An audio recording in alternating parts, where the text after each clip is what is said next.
I am a life insurance agent. The client I denied wants revenge. The fluorescent lights buzzed overhead as I shuffled through the stack of applications on my desk. Another day, another pile of desperate people, hoping to secure some fragment of security in an uncertain world. I'd been working at Everlast Life Insurance for over a decade, and the faces all blurred together after a while. Young families, middle-aged divorcees, elderly folks grasping at one last chance to leave something behind. I'd seen it all, or so I thought. It was late on a Friday afternoon when his file crossed my desk.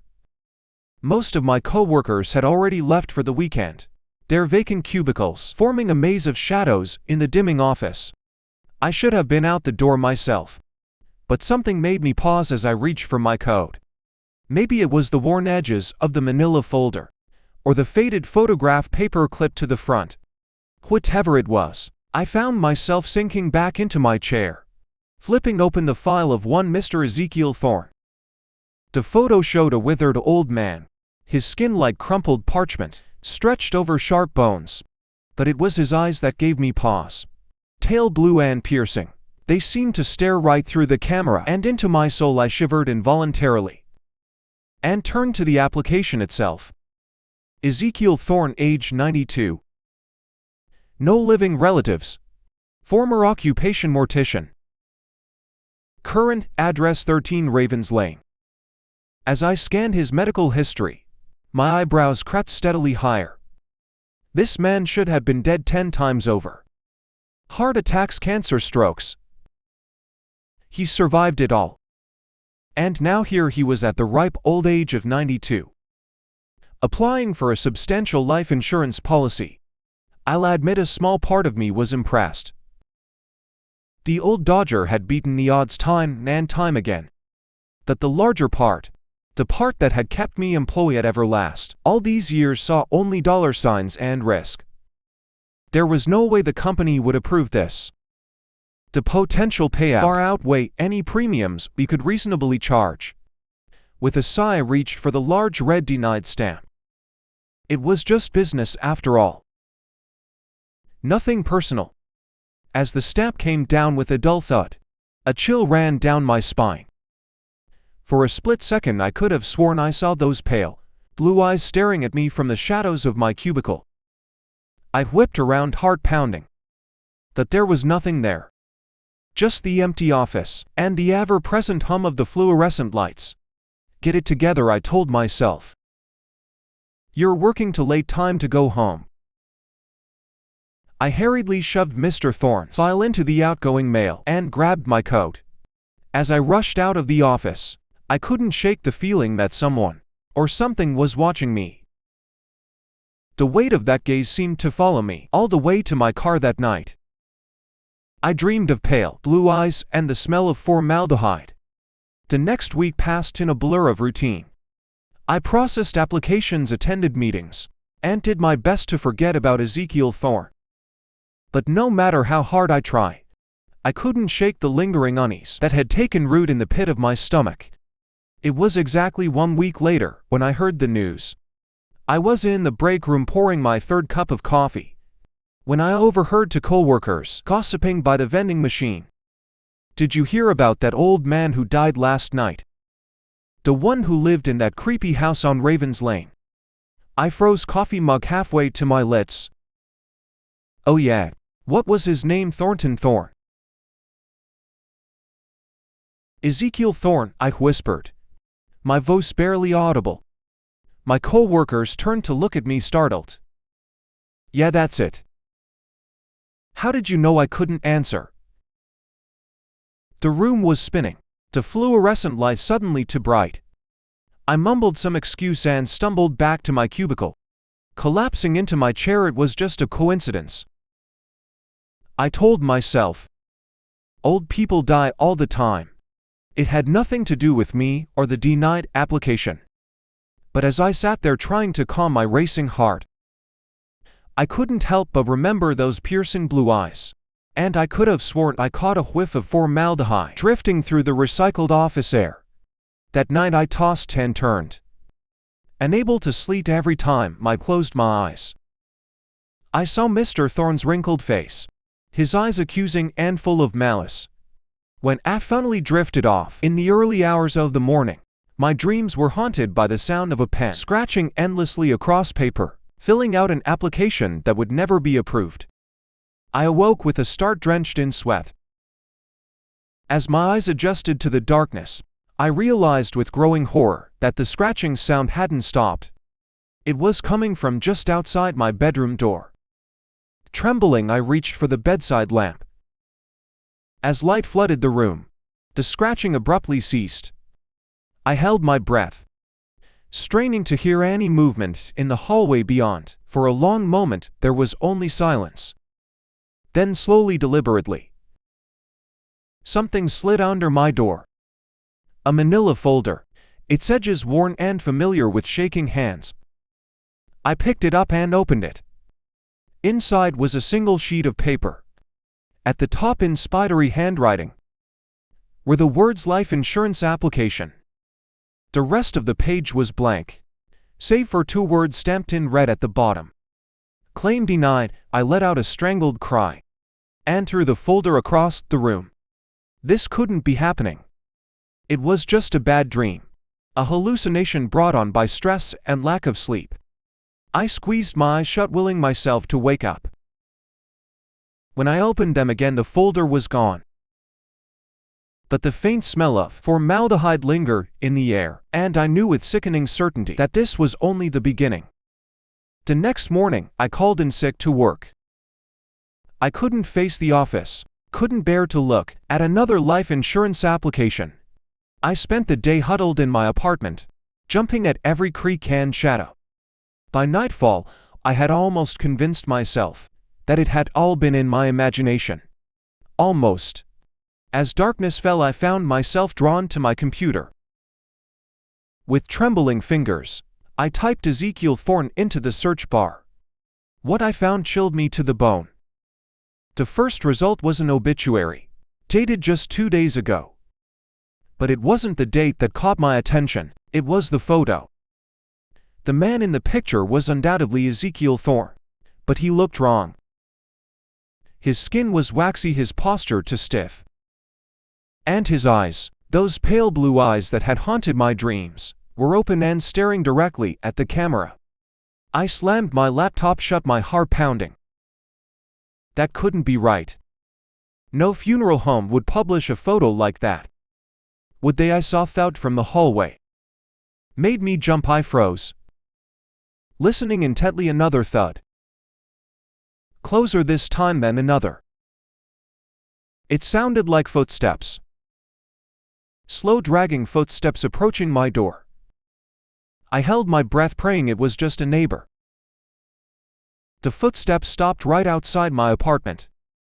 For a long moment, there was only silence. Then came the knock. 3 slow, deliberate raps that seemed to echo through my entire body. I didn't move, I didn't breathe. Maybe if I stayed perfectly still, whoever or whatever was out there would go away. Another knock, louder this time. And then a voice, dry and raspy, like dead leaves skittering across pavement. "I know you're in there, Mr. Insurance Man. We have unfinished business." I bit back a scream. This wasn't happening. It couldn't be happening. You denied my claim. The voice continued, seeping under the door like a noxious gas. "But I'm not finished yet. Not by a long shot." The doorknob began to turn, metal scraping against metal. I watched in horror as it slowly rotated, defying the deadbolt that I knew was securely in place. Just as the door began to creak open, I snapped out of my paralysis. I ran to my bedroom, slamming and locking the door behind me. I could hear shuffling footsteps in the living room, getting closer. "You can't hide from death forever," the voice called out, now just outside my bedroom. "Sooner or later, everyone's policy comes due." I backed away from the door, looking wildly around for an escape route. The window caught my eye, was only on the 3rd floor. I could make that jump if I had to. The bedroom doorknob began to turn. I didn't hesitate. I flung open the window and climbed out onto the narrow ledge. The cool night air hit me like a slap, clearing some of the panic from my mind. What was I doing? This was insane.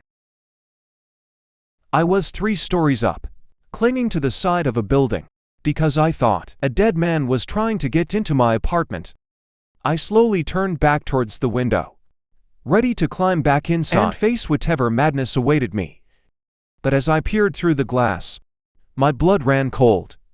Ezekiel Thorne stood in my bedroom, his pale blue eyes locked on mine. His skin was gray and mottled his suit, the same one he'd been buried in. As I watched in horror, he raised one withered hand and beckoned to me. I lost my balance, my foot slipping off the ledge. For one heart-stopping moment, I teetered on the edge of oblivion. Then I was falling, the ground rushing up to meet me. I woke up in the hospital 3 days later. Multiple fractures, the doctors told me. But I was lucky to be alive. As I lay there, trying to piece together what had happened, a nurse came in with a small package. "This was left for you at the front desk," she said, placing it on my bedside table. With a sense of dread, I opened the package. Inside was a life insurance policy from Everlast. My own company had apparently taken out a policy on me, without my knowledge. And there, at the bottom of the page, was a familiar red stamp. Claim denied. I started to laugh, the sound bordering on hysterical. The nurse looked at me with concern, but I couldn't stop, because there in the corner of the room, I could see a pair of pale blue eyes watching me from the shadows. This was far from over. The next few weeks were a blur of hospital rooms and physical therapy. I told myself that what I'd experienced was just a vivid hallucination, brought on by stress and lack of sleep. The fall from my window, a moment of sleepwalking. Nothing more. I almost believed it. But every night, as the hospital grew quiet and the shadows lengthened, I could feel those eyes on me. Sometimes I'd catch a glimpse of a withered figure at the end of the hallway, or hear the shuffle of feet outside my door. The night staff whispered about the smell of formaldehyde that seemed to linger in my room, no matter how much they cleaned. I was released from the hospital on a gray, drizzly Tuesday. As the taxi pulled up to my apartment building, I felt a surge of panic. I couldn't go back there, couldn't face those rooms where I'd seen him. "Keep driving," I told the cabbie, giving him the address of a cheap motel on the outskirts of town. That night, as I lay in the lumpy motel bed, I finally allowed myself to think about what had happened. If Ezekiel Thorne was really dead, and I'd seen his obituary, hadn't I, then how could he be haunting me? And why? Because I denied his life insurance application. It didn't make sense. None of it made sense. A soft knock at the door made me jump. I held my breath, waiting. It came again, more insistent this time. "Mr. Insurance Man," that dry, raspy voice called out. "You can't run forever. Your policy is coming due." I bolted upright, my heart pounding. This couldn't be happening. Not here, not again. The doorknob began to turn. I scrambled out of bed, looking frantically for an escape route. The bathroom window was small, but I was desperate enough to try squeezing through it. As I rushed towards the bathroom, the motel room door creaked open behind me. The smell hit me first, a nauseating mixture of formaldehyde and decay. I slammed the bathroom door shut and locked it, my hands shaking so badly I could barely manage the simple task. The shuffling footsteps grew closer. Now. Ezekiel's voice rasped just outside the bathroom door. "Is that any way to treat a client? We have a policy to discuss." I turned on the faucet full blast, hoping to drown out his words. But somehow his voice cut through the rush of water. Clear as a bell. "You deny me in life, Mr. Insurance Man. But death is a much more accommodating underwriter." The doorknob rattled. I backed away. pressing myself against the small window. It was stuck, decades of pain sealing it shut. I clawed at it desperately, fingernails breaking as I tried to force it open. A bony hand burst through the door, splintering wood as if it were paper. I screamed a sound of pure terror that I barely recognized as my own.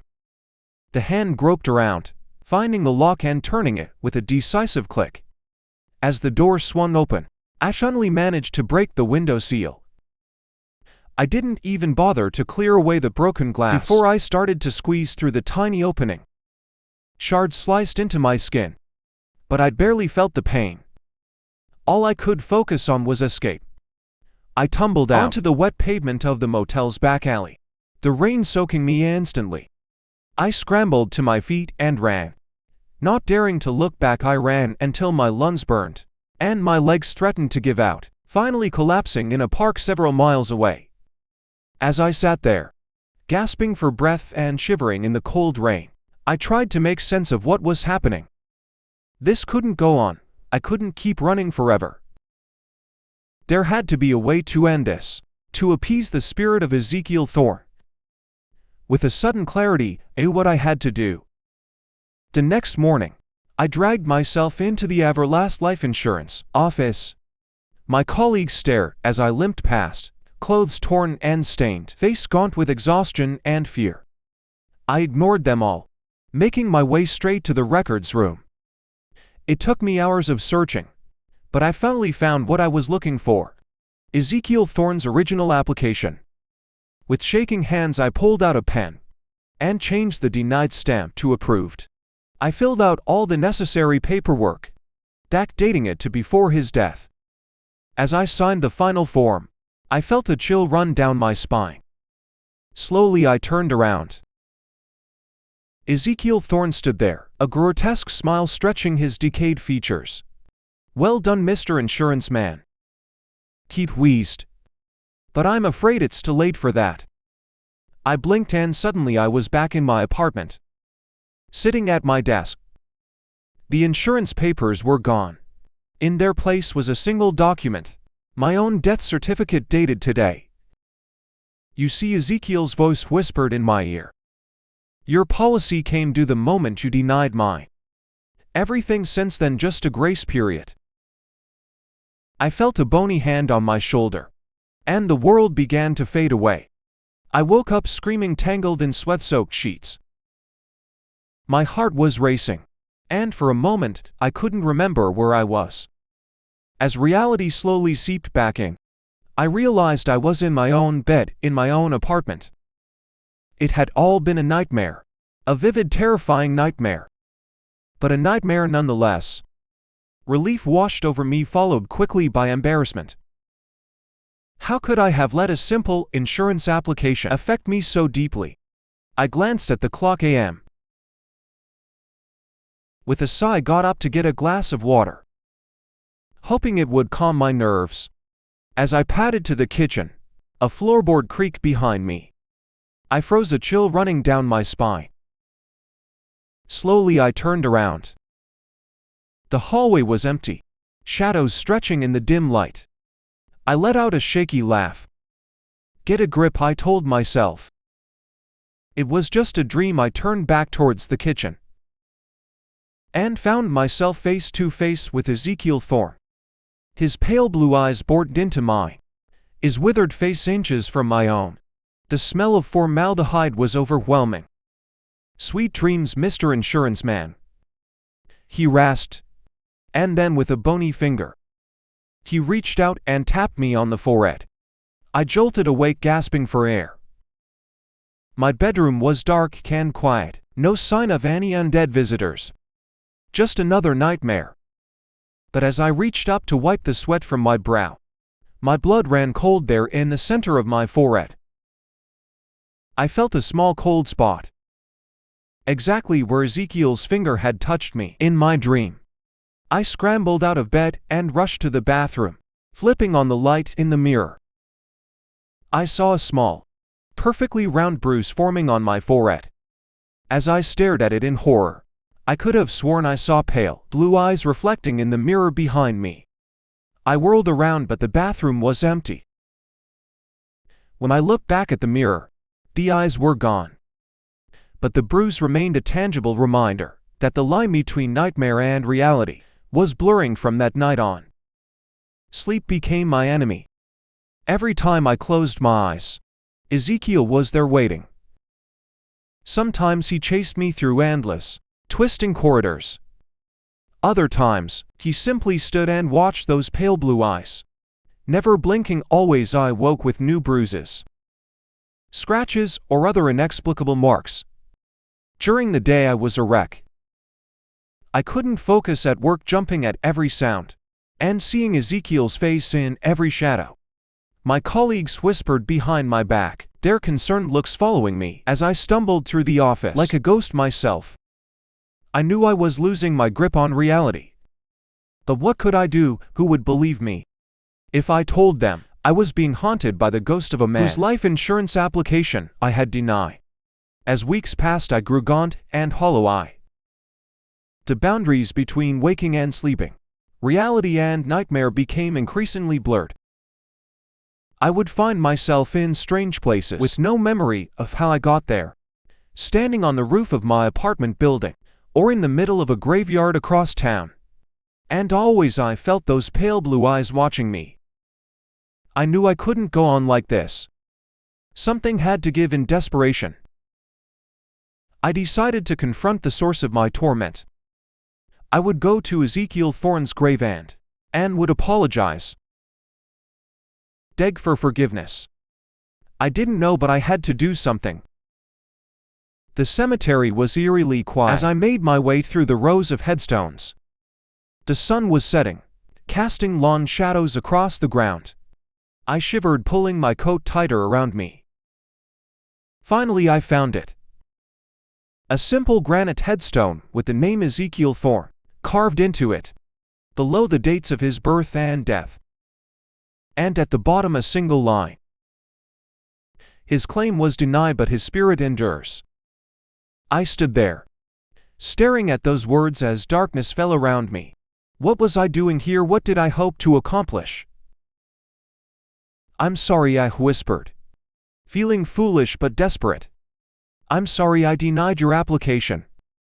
I was just doing my job. Please leave me alone." The wind picked up, rustling the leaves of nearby trees. For a moment I thought I heard a whisper on the breeze. "Too late, Mr. Insurance Man." Far too late. I turned to leave, my heart heavy with the realization that this had all been for nothing.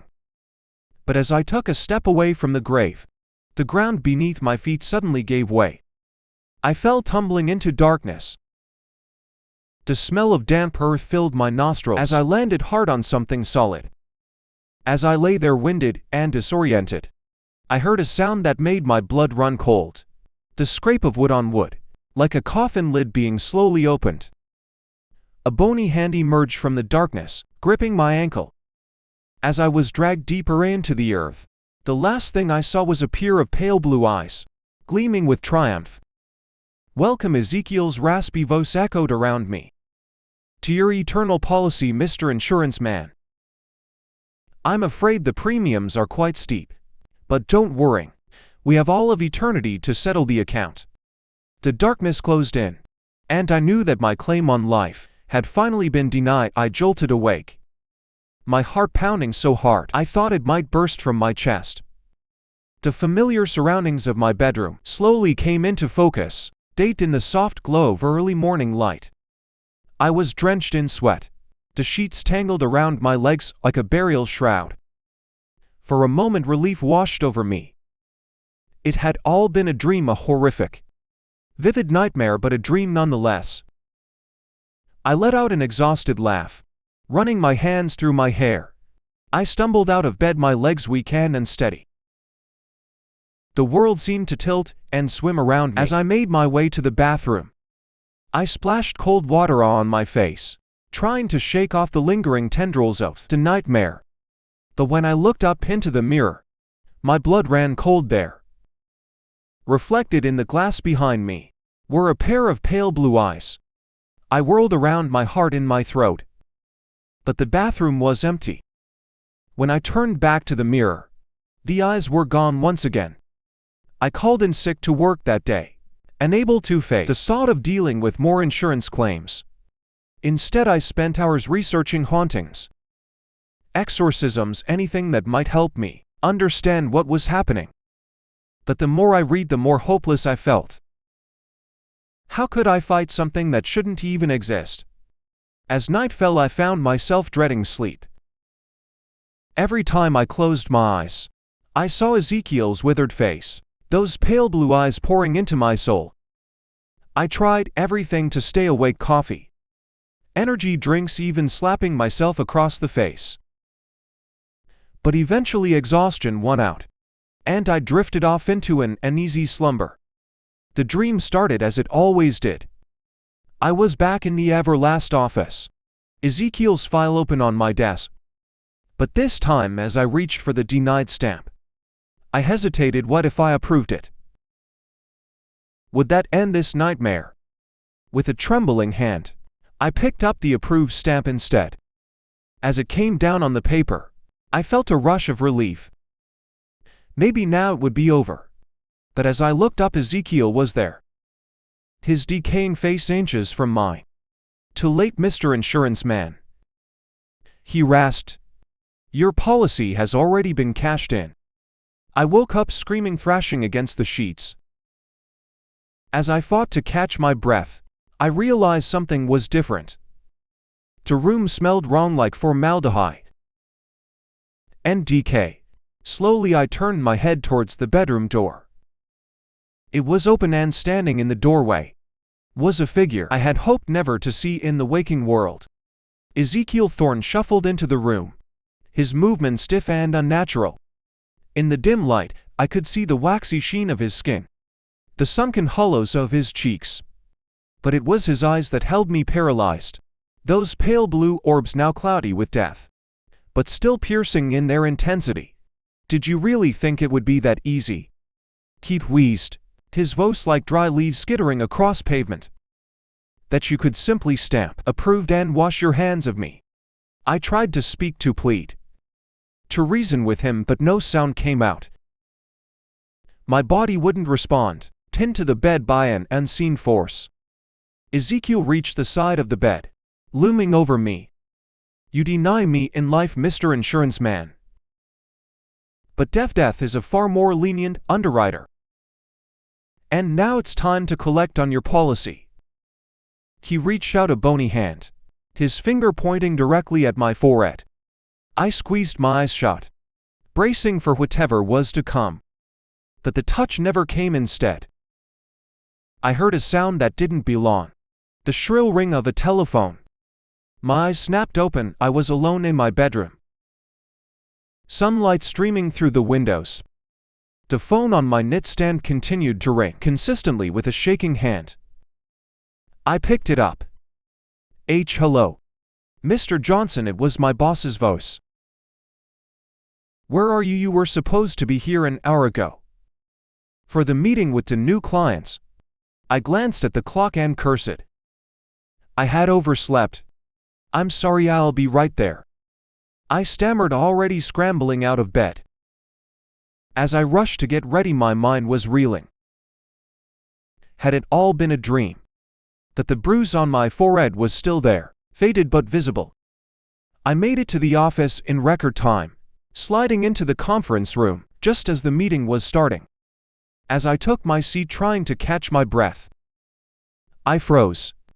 Sitting across the table, his pale blue eyes locked on mine, was Ezekiel Thorne. He looked different in the harsh, fluorescent light of the office, less corpse-like, more human. But there was no mistaking those eyes. "Mr. Johnson, my boss said I'd like you to meet our new client, Mr. Thorne. He's interested in a rather unique life insurance policy." Ezekiel's lips curled into a small smile. "It's a pleasure to meet you, Mr. Insurance Man," he said, his voice dry but devoid of the otherworldly rasp I had come to associate with him. "I have a feeling we're going to be working very closely together." As he reached across the table to shake my hand, I saw the glint of triumph in those pale blue eyes. And I knew with a sickening certainty that this was only the beginning. The meeting passed in a blur. I nodded and smiled automatically, my mind racing as I tried to make sense of what was happening. How could Ezekiel be here alive and well, when I had seen his obituary, when he had haunted my dreams and invaded my waking hours as a decaying corpse? As the other attendees filed out of the room, Ezekiel lingered. He approached me slowly, his movements fluid and natural. Nothing like the stiff, shuffling gait of the creature that had haunted me. Quite a shock, isn't it, Mr. Johnson? He said softly, those pale blue eyes never leaving mine. To see the dead walk among the living. I swallowed hard, my mouth suddenly dry. I don't understand, I managed to croak out. You were. I saw Ezekiel's smile widened, revealing teeth that were just a shade too white, too perfect. Death is not always as final as people believe, he said. Especially for those of us who have certain connections. He leaned in closer, and I caught a whiff of that familiar formaldehyde scent. You deny my claim once, Mr. Insurance Man. But now I'm offering you a policy of your own. One that will guarantee your safety and sanity. What do you want? I whispered, unable to look away from those hypnotic blue eyes. It's simple, really. Ezekiel replied. You'll be my personal insurance agent from now on. Every policy I bring to you, you'll approve, no questions asked. In return, I'll ensure that your nights are peaceful and your days, well, let's just say, you won't have to worry about any unexpected visits. I knew I should refuse. Every instinct screamed that this was wrong, dangerous. But the memory of those endless nightmares, the constant fear and paranoia was too fresh. Do we have a deal, Mr. Insurance Man? Ezekiel extended his hand, his pale blue eyes gleaming with another worldly light. With a sense of finality, I reached out and shook his hand. His skin was cold, then dry, like old parchment. Excellent, Ezekiel said, his smile growing impossibly wide. I look forward to a long and profitable relationship. As he turned to leave, he paused at the door. Oh, and Mr. Johnson. Sweet dreams that night. For the first time in weeks, I slept without nightmares. But as I drifted off, I couldn't shake the feeling that I had just signed away something far more valuable than any insurance policy. And in the shadows of my room, I could have sworn I saw a pair of pale blue eyes watching, waiting as I descended into a dreamless sleep. The weeks that followed were a blur of surreal normalcy. By day I went through the motions at work, approving every policy that crossed my desk with Ezekiel's name attached. They were always for astronomical sums, always for clients with medical histories that should have disqualified them immediately. But I stamped each one approved without hesitation, the memory of those nightmarish weeks still fresh in my mind. By night one, slept peacefully, undisturbed by visions of decay and whispers of eternity. But the price of this tranquility weighed heavily on my conscience. As the months wore on, I began to notice changes in myself. My reflection in the mirror looked older, somehow gaunt. There were streaks of gray in my hair that hadn't been there before. It was as if Ezekiel was slowly draining the life from me, one approved policy at a time. It was nearly a year to the day since I'd made my deal when Ezekiel called me into his office. Yes, he had an office now. A corner suite with a view of the city. As I entered, I noticed the smell of formaldehyde was stronger than ever. Mr. Johnson, he said, those pale blue eyes gleaming. I have a special policy for you today. One I think you will find particularly interesting. He slid a folder across the desk. With trembling hands I opened it. Inside was a life insurance application. My life insurance application. As the meaning of his words sank in, I felt a chill run down my spine. This was at the moment I'd been dreading all along. Ezekiel had never intended to let me go. He was going to claim me, just as he'd claimed all those other poor souls, whose policies I'd approved. But in that moment of terror, something inside me snapped. I'd spent my whole career assessing risks, calculating odds. And suddenly I realized Ezekiel's power over me was built on fear that I'd given him willingly. "No," I said, my voice stronger than I'd expected. Ezekiel's smile faltered. "I beg your pardon." I stood up, looking him directly in those pale blue eyes. I said, "No. This wasn't part of our deal. And I'm done being afraid of you." For a moment Ezekiel's facade slipped, revealing the decaying horror beneath. But I held my ground. "You have no power over me," I continued, my confidence growing. "You are nothing but a parasite, feeding on fear and bureaucracy. Well, I'm cutting you off." I grabbed the file with my application and tore it in half. As the pieces fell to the floor, I felt a surge of energy coursing through me. Ezekiel let out an inhuman shriek, lunging across the desk at me. But his movements were slow, clumsy, as if he was struggling to maintain his form. In our world, I dodged his grasping hands and ran for the door. As I threw it open, I shouted to the stunned office beyond, "Everyone listen. Don't approve any more of his policies. He has no power if we don't give it to him." Chaos erupted in the office. Some people screamed, others looked confused. But I saw understanding done in a few faces, those who, like me, had been haunted by nightmares of pale blue eyes and the smell of formaldehyde. As I ran through the building shouting my warning, I heard Ezekiel's enraged howls behind me. But with each person who listened, each policy that was questioned instead of blindly approved, his voice grew fainter. I burst out of the building into the sunlight, gasping for breath. For a moment I thought I saw Ezekiel's withered face in the reflection of a nearby window, those pale blue eyes filled with impotent rage. But then it was gone, fading like a bad dream in the morning light. In the days that followed, there was an investigation. Hundreds of fraudulent policies were uncovered, all traced back to the mysterious Ezekiel Thorne, who seemed to have vanished into thin air. The company underwent a major overhaul, with a new emphasis on ethical practices and thorough betting. As for me, I slept peacefully, for the first time in what felt like years. The nightmares were gone, vanished along with the specter of Ezekiel Thorne. I'd learned a valuable lesson about the power of facing your fears, and the importance of reading the fine print. Sometimes on dark nights, I think I catch a whiff of formaldehyde or see a flash of pale blue eyes in the shadows. But I'm not afraid anymore. After all, I know the truth now. No ghost, no matter how malevolent or cunning, can stand against the power of human will and a properly denied insurance claim.